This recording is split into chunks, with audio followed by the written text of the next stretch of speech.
今回はその抜刀術の鞘引きで、昔はね、鞘引きは縦に引いてたんですよね。こういううちから切っ先が離れるまでは縦に抜いてたんですが、ここ近年は抜きながら顔を傾けていくと、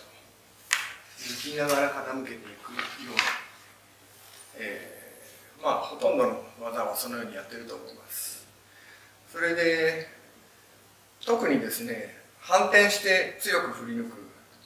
隅返しとかはやぶさ抜きとか、そういった動きの場合はですね、ひらにすることで刀身が必要以上の立ち上がりを防ぐことができるんですよね。これをね、刃を上にした鞘を立てた状態で抜き切って隅返しのようにゆっくりやりですね、持っていくとこうなりやすいんですよね。それは手首の使い方によって改めることはできるんですが、それでもやっぱりこうひらに持っていくと立ち上がることはこ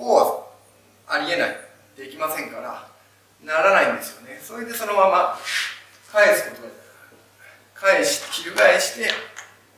切りつけることができますので、かなりロスが防げるんですよね。ですからこの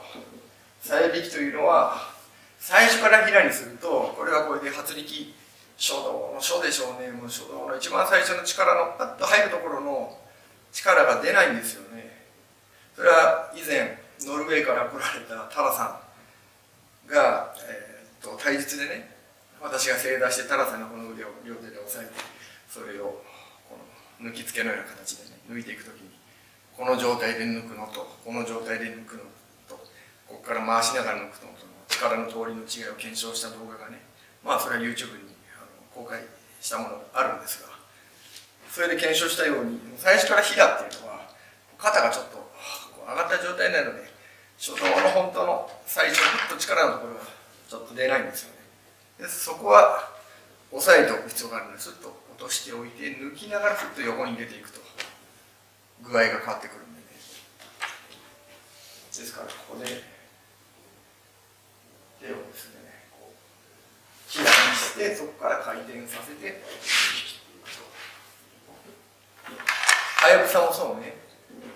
はやぶさもこのまま立ったままだとこうなりやすいですから、そのようにならないようにひらにしてね、それでここに入っていく